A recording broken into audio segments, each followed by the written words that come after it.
da moeda, ok?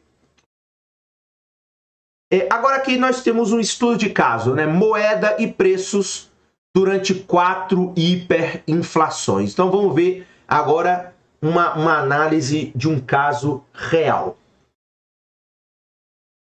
Embora os terremotos possam ter como consequência a devastação de uma sociedade, tem como subproduto benéfico proporcionar muitos dados úteis para os especialistas em sismologia. Esses dados podem lançar luz sobre as teorias alternativas e, com isso, ajudar a sociedade a prever ameaças futuras e a lidar com elas. De forma similar, portanto, as hiperinflações oferecem aos economistas monetários um experimento natural para que eles podem usar para estudar os efeitos da moeda sobre a economia. Então veja, de modo similar, as hiperinflações, portanto, por exemplo, o caso da Argentina, da Venezuela, os casos africanos, oferecem aos economistas monetários um experimento natural, a realidade, como a economia não é uma ciência de laboratório, você vai na realidade enxergar os efeitos da moeda sobre a economia. As hiperinflações são interessantes, em parte, porque nelas as alterações na oferta de moeda e no nível de preços, eles são muito grandes. De fato, a hiperinflação é geralmente definida como a inflação que supere, por exemplo, 50% ao mês. Isso significa que o nível de preços aumenta mais de 100 vezes no curso de um ano, o que é uma barbaridade numa economia ou na gestão da economia. Os dados sobre hiperinflação mostram uma clara ligação entre a quantidade de moeda e o nível de preços. A figura 4 representa graficamente dados de 4 hiperinflações clássicas que ocorreram na década de 20 na Áustria, Hungria, Alemanha e Polônia. Cada gráfico mostra a quantidade de moeda da economia e um índice do nível de preços. A inclinação da linha da moeda representa a taxa a qual a quantidade de moeda estava crescendo e a inclinação da linha de preços indica a taxa de inflação. Portanto, veja, quanto mais inclinadas as linhas, mais elevadas as taxas de crescimento da moeda ou da inflação.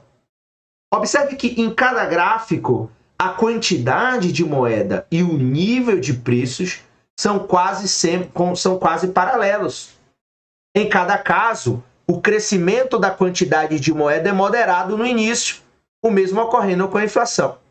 Mas com o tempo, a quantidade de moeda da economia começa a crescer cada vez mais rápido. Aproximadamente ao mesmo tempo, a inflação ela também decola. Então, quando a quantidade de moeda se estabiliza, o nível de preços também fica estável. Esses episódios ilustram bem um dos 10 princípios de economia em que os preços sobem quando os governos emitem moeda demais. Vamos avançar aqui rapidinho e ver a figura 4. Então veja, ó.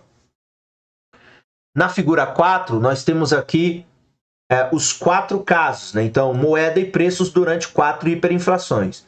Então, essa figura ela mostra a quantidade de moeda e o nível de preços durante 4 hiperinflações. Observe que as variáveis elas estão grafadas em escalas logarítmicas. Isso significa que distâncias verticais iguais no gráfico representam alterações percentuais iguais à variável.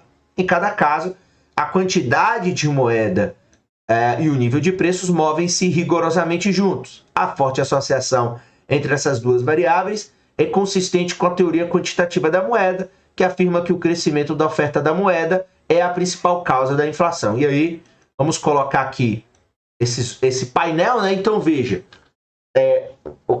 nós temos aqui, então, ó, oferta de moeda e nível de preços, né? Caminhando no mesmo sentido. Na Hungria, também os gráficos seguem padrões similares, né? A oferta de moeda sempre abaixo. Então, eu crio uma oferta de moeda, consequentemente, isso gera, no segundo momento, níveis de preço, elevação no nível de preço. mas note como o nível de preço sempre está acima nos 4 casos praticamente. Na Alemanha também você tem aqui uma expansão. Esse período aqui, no entre guerras, foi um período extremamente hiperinflacionário.